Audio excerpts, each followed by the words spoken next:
काहे के जरा तू जेठानी हो, जेठानी हो मोरे मनवा के मिलल परानी हो, मोरे मनवा के मिलल परानी हो।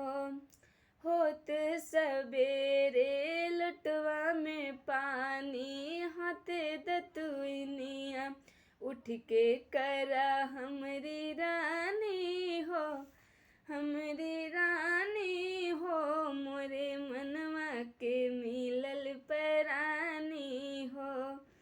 हाथ में चाय और साथ बिस्कुटवा, उठ के नाश्ता करा रानी हो, रानी हो मोरे मनवा के मिलल परानी हो।